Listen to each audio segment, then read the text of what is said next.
Olá, gente! Vamos lá para mais uma aula de patologia geral sobre os distúrbios hemodinâmicos comigo, professora Elvia. Então, as doenças cardiovasculares são a causa mais importante da mortalidade e morbidade na sociedade, uma vez que elas estão associadas tanto a fatores genéticos quanto ao próprio estilo de vida de cada pessoa. Por exemplo, a má alimentação, a falta de exercício físico, entre outros fatores que podem agravar a situação e, com isso, levar não só à insuficiência do sistema cardiovascular ou a problemas, a doenças no sistema cardiovascular, como também em outros sistemas, como, por exemplo, no sistema urinário, quando a gente pensa, por exemplo, na associação entre o coração e os rins. E aí a gente vai ver alguns aspectos relacionados a outros sistemas que poderiam contribuir ou estarem associados a essas doenças cardiovasculares. Nós temos aqui a primeira situação, que seria o edema. Então, o edema nada mais é do que o acúmulo de fluido intersticial dentro dos tecidos.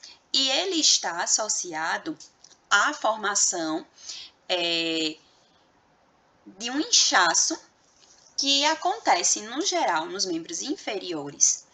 Esse inchaço, ele está associado ao acúmulo de líquido, que ele pode ser acumulado através, por exemplo, ou de líquido que sai do vaso sanguíneo devido a um aumento da pressão hidrostática e a diminuição da pressão osmótica, plasmática, e isso pode influenciar no aumento do extravasamento desse líquido.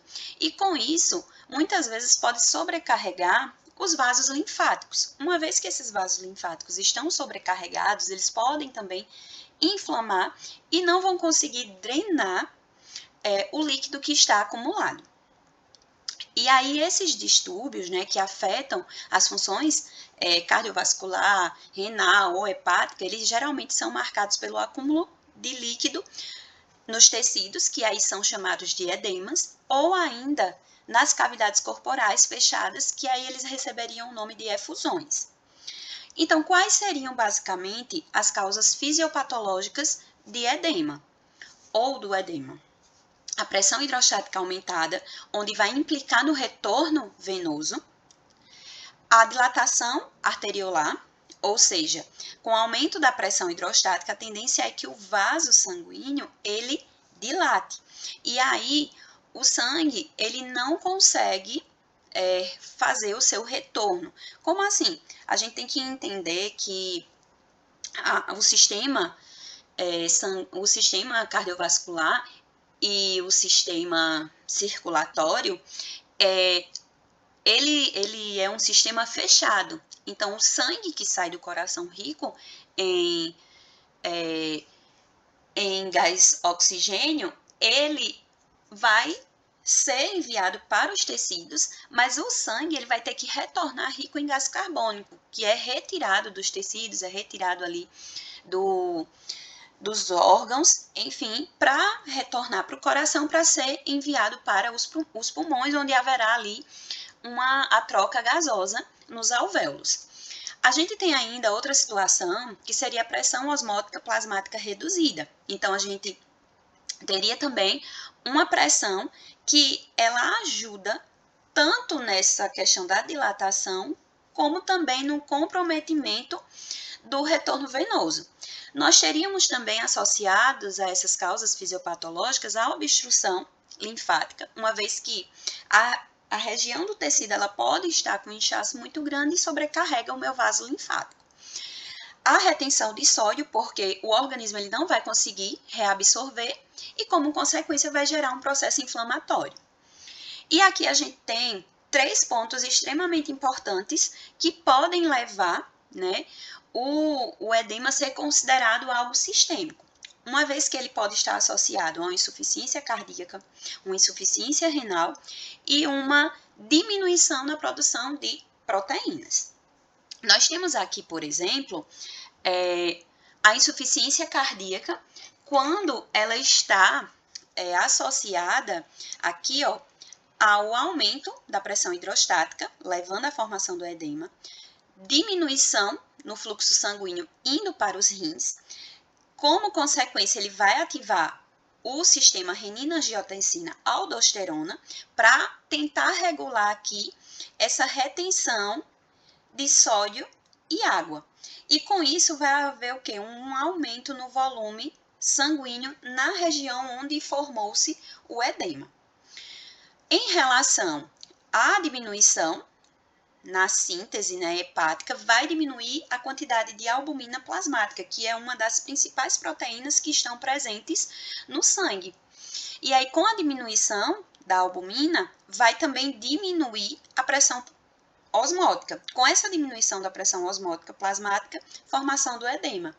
E em relação à insuficiência renal, ela estaria associada ao quê? À retenção de sódio e água.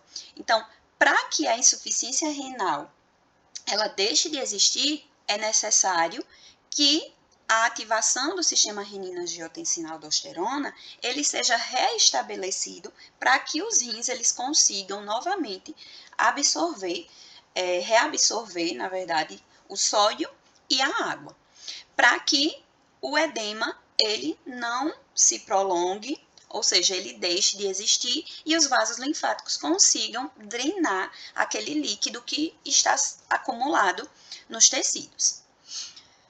Agora, a gente vai para duas situações um pouco diferentes relacionadas aos distúrbios circulatórios.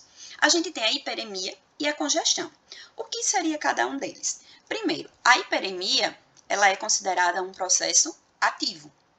Ela se dá através ali da dilatação arteriolar e o aumento do influxo sanguíneo. Então, é a chegada de mais sangue em determinadas regiões do corpo. Por exemplo, quando você está ali num processo alérgico, né?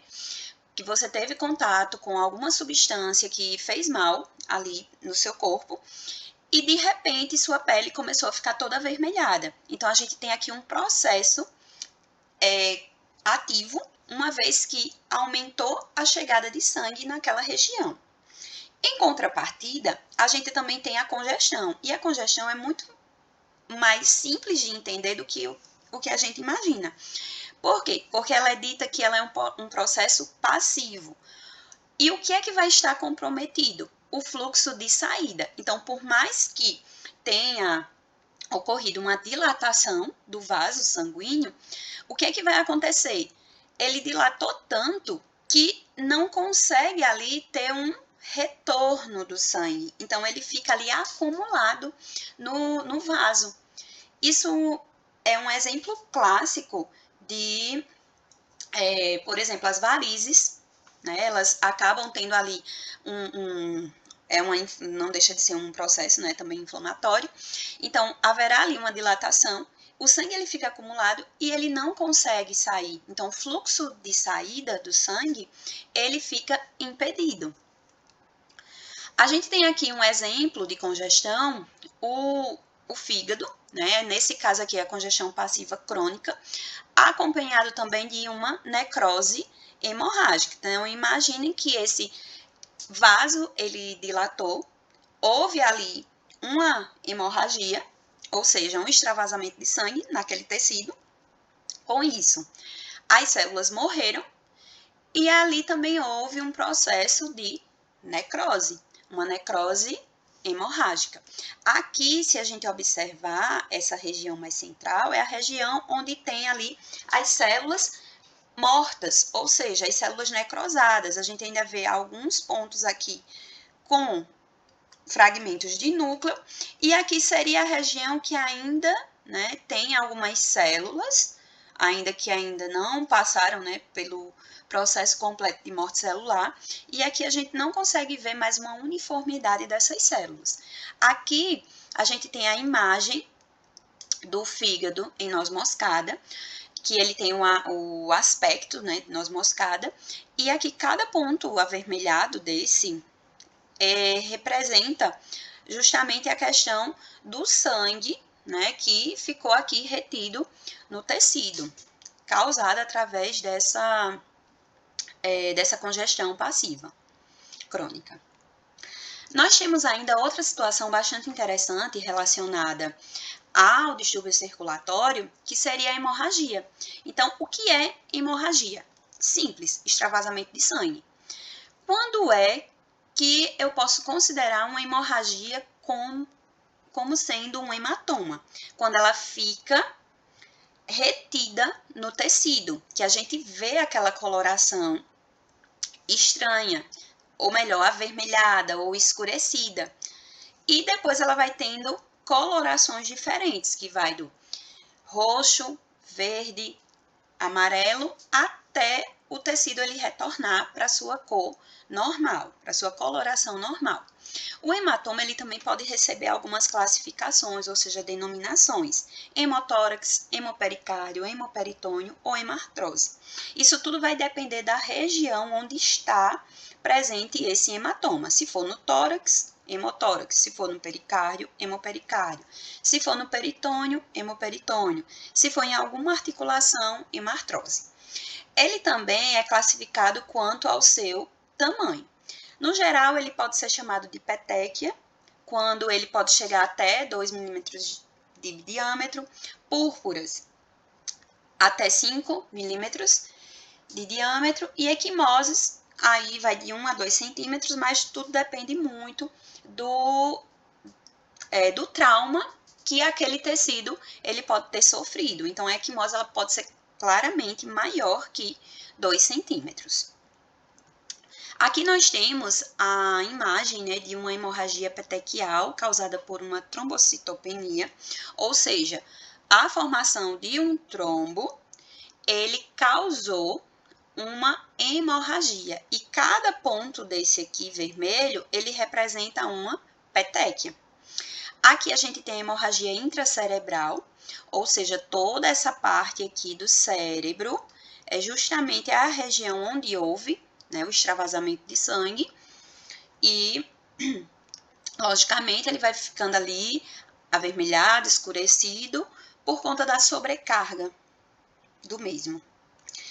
E aqui a gente tem, né, mais outras situações que são importantes de serem mencionadas, como por exemplo, o sangue no seu estado fluido, que é chamado de hemostasia. Então, o sangue fluindo normalmente nos nossos vasos sanguíneos, tendo a formação ali de coágulos, num processo de alguma ruptura de algum vaso, num processo de cicatrização. Então, o sangue ele está fluindo normalmente, tá tendo processo de cicatrização normalmente. Então, quer dizer que o organismo ele está ali passando por um processo, né, de hemostasia, ou seja, o sangue ele está fluindo no sistema circulatório. O problema é, se esse sangue ele não estiver fluindo no seu estado normal e cause a formação de trombos. Então, são aqueles coágulos que podem ser formados, eles não são quebrados e formam os trombos, que aí a gente teria a tão temida trombose, que ela tanto pode ser causada através de problemas genéticos, como também pode ser devido ao estilo de vida de cada indivíduo. Aqui nós teríamos a hemostasia normal, né? Houve aqui um processo, né, de uma lesão no vaso sanguíneo, e aí o que vai acontecer? Haverá uma vasoconstrição, haverá aqui uma sinalização que é necessário começar a chegada de quem? Começar a chegada das plaquetas, que elas que vão fazer essa parte aqui, ó, que sofreu a lesão. Então, elas vão recuperar essa região. Digamos que elas recuperam essa região para que não haja ali mais extravasamento. Então, elas formam um tampão hemostático primário. Esse tampão, ele só é possível de acontecer porque aqui existem receptores, que são chamados de fatores de von Willebrand. Então, tudo começa quando essas plaquetas elas se aderem, então ocorre a adesão plaquetária, elas vão alterando sua forma, elas vão ficando ali sobrepostas, elas vão liberando grânulos.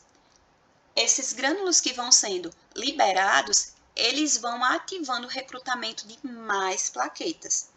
E aí vai haver a agregação do tampão hemostático. Logicamente que essas plaquetas elas não vão conseguir se unir sozinhas. É necessário também que haja chegada de fibrina. E como é que essa fibrina ela é produzida? Ela é produzida através de um processo chamado de cascata de coagulação. Durante essa cascata de coagulação são ativados vários fatores. Esses fatores de coagulação, eles são denominados em números. Então, cada fator de coagulação, ele vai ativar outro fator até chegar na polimerização da fibrina. Então, a fibrina, ela vai o quê? Costurando, aqui seria essa partezinha aqui em azul, ela vai costurando, ela vai emendando toda a parte aqui das plaquetas. Quando isso acontece, a gente tem o tampão hemostático secundário. Para que ele não permaneça, é necessário um processo chamado de fibrinólise. A fibrinólise nada mais, nada menos que vai ser ali um processo de quebra dessa fibrina. Uma vez que não está sendo mais necessário a formação ali desse coágulo, então vai haver ali um processo de quebra dessa fibrina para que esse coágulo ele deixe de existir, uma vez que a região aqui ela já vai estar o quê? Recuperada. Então não precisaria mais de produção de fibrina, nem tampouco na produção de um coágulo. O problema é o seguinte: se essa fibrina que ela não for quebrada, ela não for impedida de ser produzida, então vão tendo o quê? Acúmulo de outros componentes, que seriam, por exemplo, neutrófilo, hemácias, e leucócitos em geral. E aí vai formando ali um coágulo maior. E esse coágulo, ele poderia, sim, se tornar um trombo. Aqui a gente tem algumas características relacionadas ao que inibe a trombose e o que favorece a trombose. O que é que favorece a trombose? Não haver a fibrinólise. O que é a fibrinólise? É a quebra da fibrina após aquele coágulo já estar formado. Então, se ela é quebrada, então não é necessário mais que esse coágulo ele seja formado. O problema é se não houver o processo de fibrinólise. Então, mais plaquetas elas vão chegando e se aderindo à região daquele coágulo que está sendo formado. Esse coágulo ele vai ficar fixo aqui. Por quê? Porque aqui a gente tem os fatores essenciais que fazem com que haja a adesão plaquetária. E o que é que vai inibir a trombose? Por exemplo, a gente tem aí a antitrombina. Ela pode, a trombina, ela pode favorecer, né, a trombina, que é ela que quebra o fibrinogênio em fibrina. Então, ela tem essa capacidade de fazer essa quebra. E a antitrombina, ela favorece o quê? Ela impede que a trombina ela continue formando mais fibrina. Outra situação também bastante importante é esse fator aqui, o TPA. Ele vai também ativar a fibrinólise. Então, se a fibrinólise está ativa, o que é que quer dizer? O que isso quer dizer? Que haverá, nessa situação, uma quebra do coágulo. Então, isso é extremamente importante. Aqui a gente tem ainda outro processo que também vai inibir a agregação plaquetária, que é o PGL2, o óxido nítrico e a adenosina de fosfatase. Então, esses aqui, eles inibem o processo também de agregação plaquetária. Então, o vaso sanguíneo, ele já entende que ele não precisa mais produzir fibrina, Então, se não precisa produzir mais fibrina, então o coágulo ele já cessou. E agora, o que é que precisa ser ativado?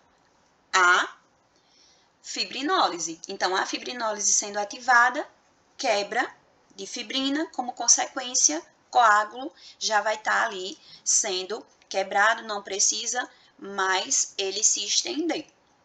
E, como consequência, não vai formar nenhum trombo. A gente tem ainda outros fatores que são, né, bastante importantes de serem mencionados, que seria a adesão e agregação plaquetárias. Nós temos aí situações que podem implicar nessa adesão e agregação plaquetária. Por exemplo, a gente teria aqui a deficiência de tromboastenia, que estaria associada aqui a um complexo de proteínas que elas vão, nesse caso, impedir que haja o processo, tanto de adesão quanto de agregação.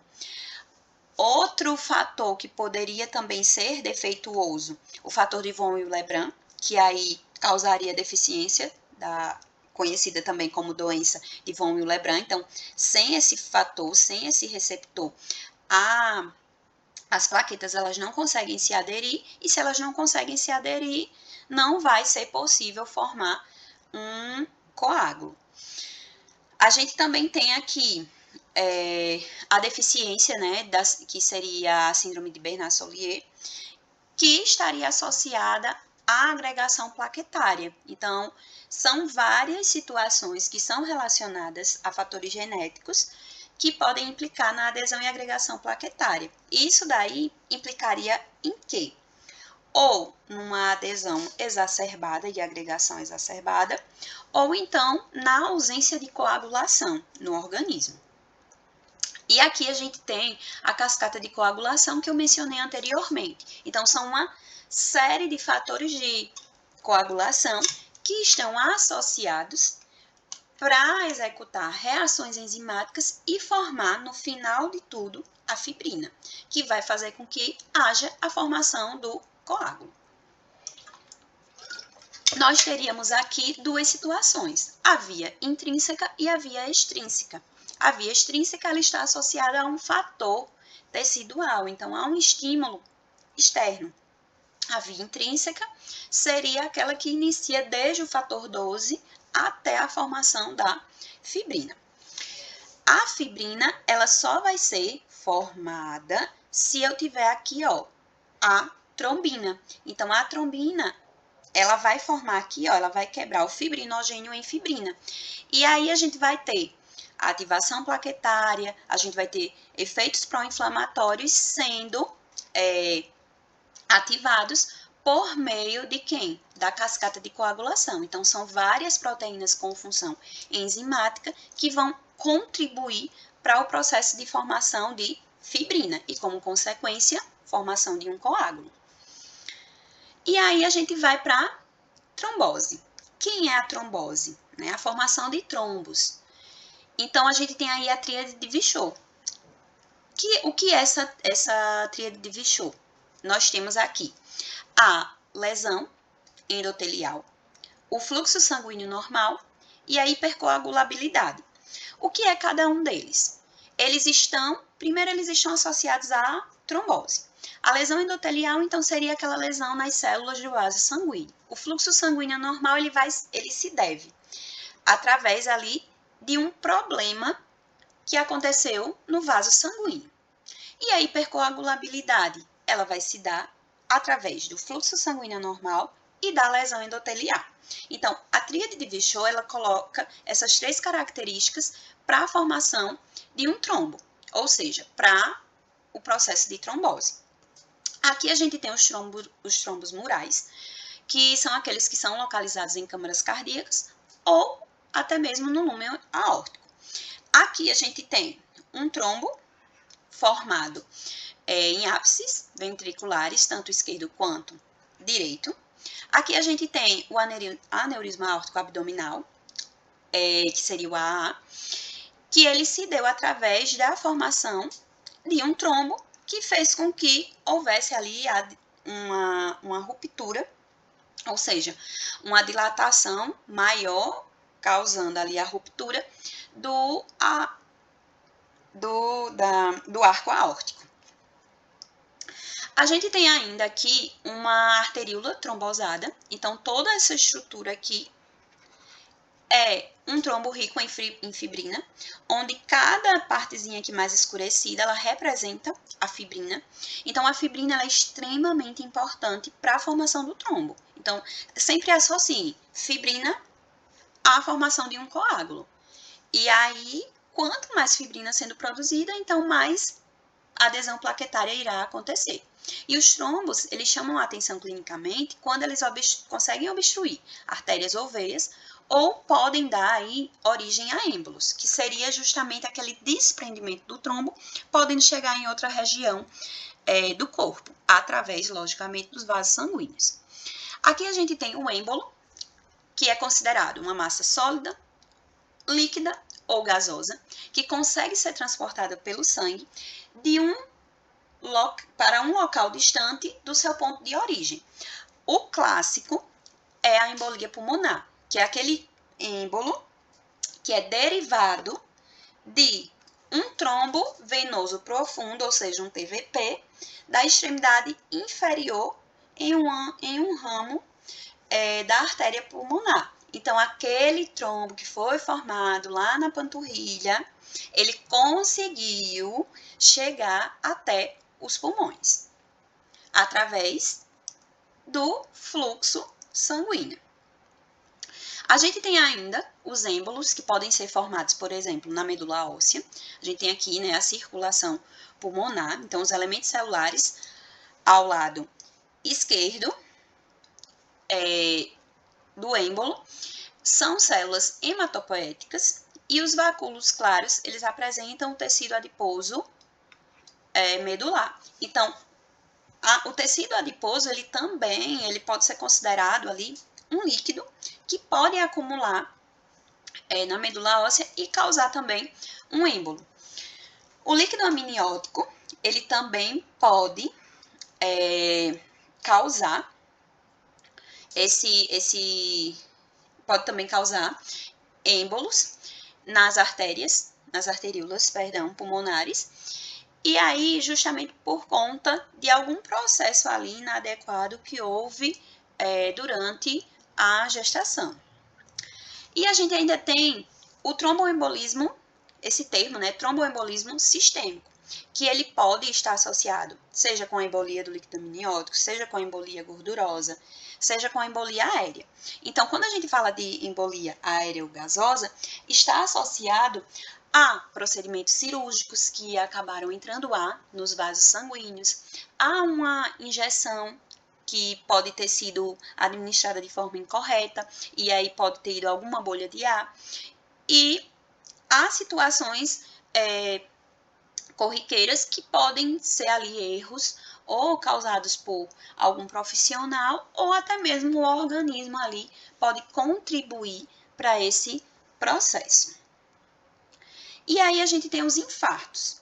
Os infartos, eles também são associados, né, à necrose, áreas de necrose isquêmica. Então, quando houve ali uma redução do fluxo sanguíneo, como consequência a obstrução, esse tecido ele pode ali chegar a necrosar, ou seja, sofrer uma morte celular, e com isso, esse processo, ele vai levar, né, à morte daquele tecido e, como consequência, à morte daquele órgão.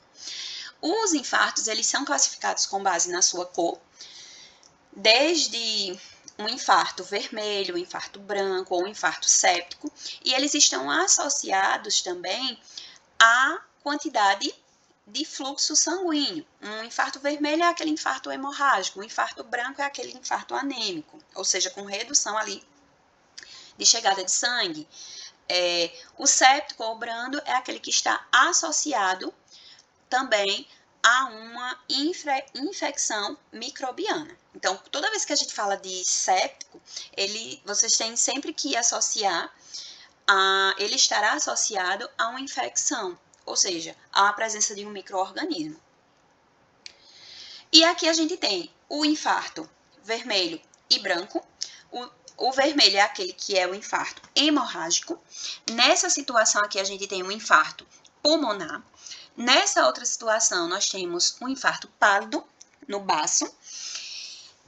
E nessa situação aqui, a gente tem um infarto renal com a cicatriz fibrótica. E aí, a pergunta que não quer calar, quem lembra o que é fibrose, né? Fibrose nada mais é do que um processo ali de cicatrização, onde houve uma perda de função daquele tecido, e aí, como consequência, aquela região, ela não vai mais receber nenhum suprimento sanguíneo, e aqui a gente teria, né, justamente essa região onde houve a cicatrização fibrótica e, logicamente, houve também, acompanhada a isso, o infarto desse órgão. Mas aí, quais seriam, de fato, os fatores que podem influenciar no infarto, né? Nós temos a própria anatomia do suprimento vascular, o tempo de desenvolvimento da oclusão, ou seja, quanto mais tempo aquele fluxo sanguíneo ele está reduzido ou a passagem está impedida, não há passagem, né? Ele está impedido de circular, a vulnerabilidade intrínseca do próprio tecido, então também tem aquela questão de pessoas idosas, elas têm ali uma certa fragilidade em seus órgãos, enfim, o conteúdo de oxigênio no sangue. Então, são vários fatores intrínsecos que estão associados na formação do infarto, porque muitas vezes quando a gente faz essa pergunta, a gente sempre associa a questão dos hábitos alimentares, hábitos de vida, que eles também podem estar associados ao infarto. Mas quando a gente coloca algo intrínseco, algo que é da própria anatomia do organismo, a gente esquece que poderia ser também relacionado a algo próprio de cada indivíduo e não necessariamente apenas a um estilo de vida que cada um leva. A gente tem, para fechar, né, os nossos distúrbios aqui, o choque, que nada mais é a hipoperfusão sistêmica dos tecidos, que ele está associado ao débito cardíaco, volume sanguíneo, circulante efetivo ou até mesmo a algum processo infeccioso. A gente tem aqui os tipos de choque: choque cardiogênico, choque hipovolêmico e o choque séptico. Então, cada um deles estão associados, né, a exemplos clínicos, como por exemplo aqui, nós temos o infarto do miocárdio, ruptura ventricular, arritmia, tamponamento cardíaco, embolia pulmonar. E o que é que pode gerar uma situação como essa? Nós temos aí a falha da bomba miocárdica, ou seja, a própria falha do coração, resultante de algum dano causado no coração, pressão também, ou até mesmo uma obstrução do fluxo de saída. Isso pode levar ali a um aumento da frequência cardíaca, a obstrução, né, de fluxo de saída pode também causar uma sobrecarga e isso, logicamente, causar um choque cardiogênico. Então, o choque cardiogênico, ele está associado a esses fatores. Enquanto o hipovolêmico, ele pode estar associado ou a uma hemorragia ou uma perda de fluido. Então, é quando o volume sanguíneo ou plasmático eles estão inadequados. E o choque séptico é aquele que estará associado a infecções microbianas, choque endotóxico, que está associado àquelas bactérias gram-negativas que têm uma alta capacidade de secretar toxinas, septicemia por gram-positivos, sepse fúngica, superantígenos, e aí a gente associa antígeno-anticorpo, onde o próprio organismo ele não consegue deter esses antígenos no caso de bactérias, enfim. E aí a gente tem como mecanismo patogênico a vasodilatação periférica, acúmulo de sangue, ativação ou lesão endotelial, um dano induzido por leucócitos, coagulação intravascular disseminada e ativação de cascatas de citocina. Ou seja, vai estar ali um processo inflamatório acontecendo. Então, vai ter um recrutamento de muitas células de defesa, que não serão suficientes para impedir a formação desse choque, desse tipo de choque. Mas, no geral, o que é essa hipoperfusão sistêmica dos tecidos? É a impossibilidade de ter uma circulação efetiva, a chegada de sangue em tecidos periféricos. Então, o que é a perfusão? A perfusão é a chegada do sangue da parte mais central do corpo para todas as regiões do mesmo, então para toda a periferia, membros inferiores, membros superiores, mas com a hipoperfusão haverá o quê? Uma diminuição na chegada de sangue em outras regiões, assim como haverá também uma diminuição no débito cardíaco, frequência cardíaca e do próprio volume sanguíneo circulante efetivo. Aqui a gente tem, de forma bem simplificada, a patogenia do choque séptico, onde o organismo naturalmente ele secreta substâncias para induzir um processo inflamatório, como por exemplo aqui a ativação de neutrófilos, no caso aqui o neutrófilo e o monócito, a liberação de citocinas e mediadores químicos para ativar também as células endoteliais, ou seja, aquelas células que formam o vaso sanguíneo. Também processos de coagulação, quando o fator 12 ele é ativado. Nós temos também aqui, nesse processo de coagulação, uma possível formação de trombose, acompanhada de uma isquemia tecidual, e aí é onde a gente lembra o conceito de isquemia, que é justamente a redução do fluxo sanguíneo, podendo levar a uma insuficiência suprarrenal e, como consequência aqui, uma falência múltipla de órgãos. A gente também teria outras situações que poderiam levar essa falência múltipla dos órgãos, como, por exemplo, o aumento da secreção ali de citocinas, como a IL-6, a interleucinas, né, IL-6, IL-8, o óxido, né, nítrico, espécies reativas de oxigênio, o PAF, enfim. E eles iriam contribuir para o quê? Uma vasodilatação, permeabilidade aumentada e uma perfusão diminuída. Então, a hipoperfusão é justamente isso aqui. Não, por mais que o vaso ele dilate, ele não consegue levar sangue para as outras regiões do corpo. Então, por isso que os órgãos, eles acabam morrendo. Além disso, haveria também aqui os efeitos sistêmicos, como, por exemplo, a contratilidade miocárdica reduzida, os batimentos cardíacos, anormalidades metabólicas, a febre, que é um ponto importantíssimo num processo ali infeccioso, porque é quando o organismo ele indica que tem algo de estranho, isso aí podendo levar à falência múltipla dos órgãos. E também poderia haver um processo de imunossupressão. Então, os mediadores anti-inflamatórios, eles poderiam levar ali um aumento da apoptose, ou seja, mais morte celular, na tentativa de não sobrecarregar o organismo. Mas isso aqui é o menos provável que aconteça. E aqui a gente tem, no modo geral, né, o choque. Ele pode ser classificado em diferentes estágios, o não progressivo inicial, o estágio progressivo e o estágio irreversível. O não progressivo inicial é aquele onde o organismo ele vai tentando compensar e vai tentando enviar sangue para órgãos vitais. O estágio progressivo é onde está havendo ali já uma hipoperfusão tecidual, então não está chegando, né, o fluxo sanguíneo ideal nos tecidos, acompanhado de desarranjo metabólico e uma acidose. O estágio irreversível, onde está tendo já lesão celular e tecidual grave, sobrevivência praticamente impossível numa situação de estágio irreversível. Praticamente não, a sobrevivência ela é impossível.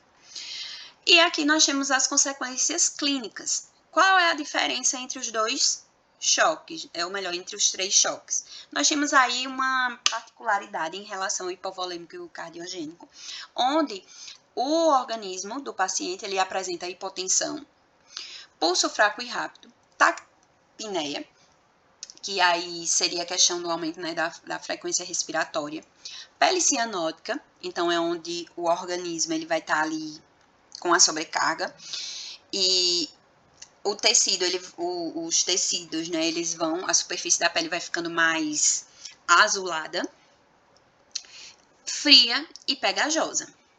No choque séptico, a pele ela pode estar inicialmente corada e quente devido à vasodilatação periférica. Então, aí já seria diferente as duas manifestações clínicas. Porém, os três, eles são uma ameaça à vida no início, derivando de uma catástrofe de base que precipitou o choque, seja ele um infarto do miocárdio, seja ele uma hemorragia grave ou até mesmo uma sepse. Espero que tenham entendido esse resumão geral dos distúrbios hemodinâmicos ou circulatórios. E até breve!